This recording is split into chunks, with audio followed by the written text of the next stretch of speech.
Hi, my name is Atif Kamal, and this is episode 31 of Be Logical. This one is about a case that's about 20 years old. Before I go into it, let me just clarify that I'm getting most of my information from an article written by Didi Tang. She writes for the Associated Press. The name of the article she wrote is Chinese Air Their Cases by Petitioning White House. Now, in 1994, Zhu Ling was a sophomore at Tsinghua University in Beijing, and she suffered thallium poisoning, which means she had a sharp stomach pain, she lost hair, she acquired leg pain, she lost a lot of movement in her eye, her face became paralyzed, and she had trouble breathing. Prior to this, she was described as being intelligent, attractive, and functioning, as opposed to what happened after the thallium poisoning. Her friends, Zhu Ling's friends, cared for her a lot, so they all consulted physicians within China, and they were dissatisfied with the answers they received. So they sought, I presume, forums online where they got 1,500 responses, and 1/3 of those responses indicated that Zhu Ling had suffered thallium poisoning. In 1992, there was a police investigation done, and the police investigation had determined that Sun Wei, number one, had the closest relationship with Zhu Ling because that was Zhu Ling's roommate, and that she also had access to thallium because they both were students in the chemistry department. The chemistry department had confirmed that Sun Wei did not make contact with thallium in class, which to me sounds a little suspicious because the next question I would ask would be, did Sun Wei have contact with thallium outside of class? Because she could leave her class and get thallium. So the question to ask would be, did Sun Wei have contact with thallium on campus rather than just in class? Anyway, that's just a side note.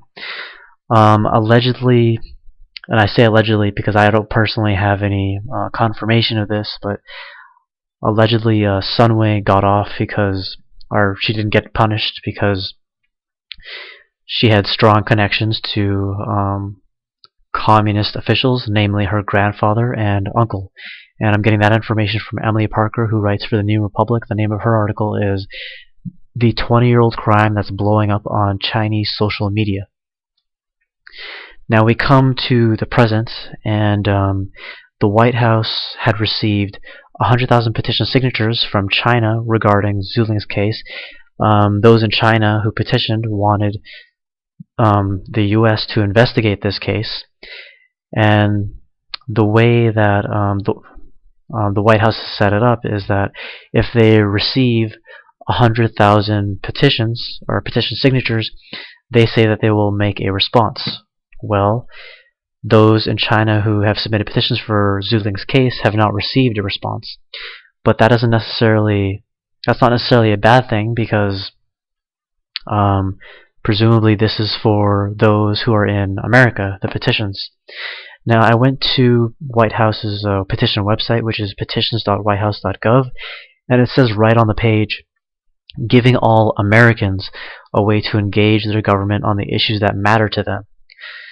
So I think it's hard for people to not assume that this is only for Americans, but who knows why those in China decided to still submit their petition. Maybe they thought, maybe they were that desperate that they would even petition, even though they might have known that they wouldn't get a response. Now, there's another example of when the White House had received petitions from other countries.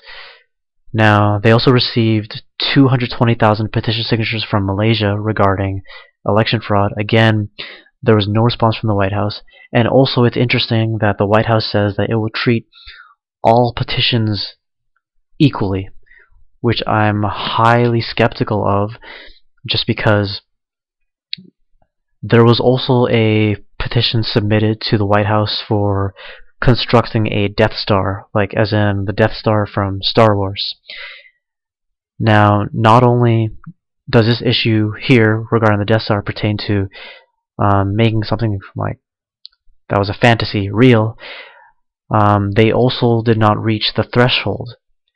They only received about 34,000 signatures for regarding the Death Star, but the White House still submitted a response.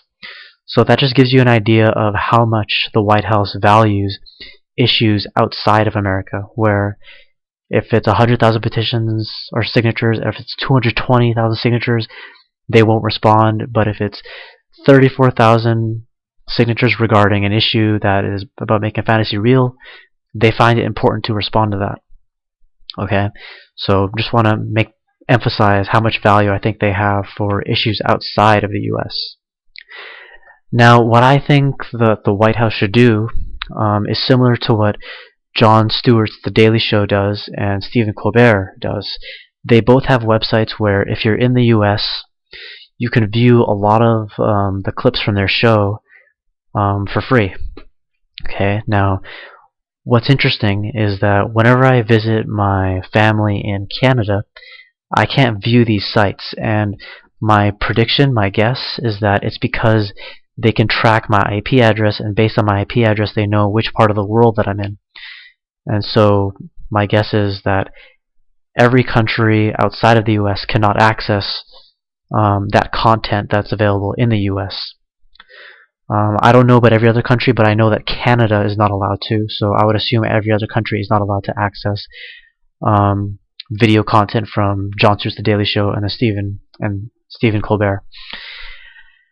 Now, what I think is the White House should do the same for their petition site. If there's an IP address roaming that site that is outside of the US, the White House should not allow those out of the US to create or sign a petition online. I'm not doing this because I'm not saying this because I have any spite for countries outside of the US. I'm doing it because I feel bad for them, because I imagine that it takes a lot of time and effort to collect 100,000, 200,000 petition signatures, and I feel like if they're not going to get a response, as it seems to be the pattern with like Malaysia and China, they should put their efforts into more fruitful methods. I think that would support their causes better. Anyway, that is this episode of Be Logical, and thank you for watching or listening.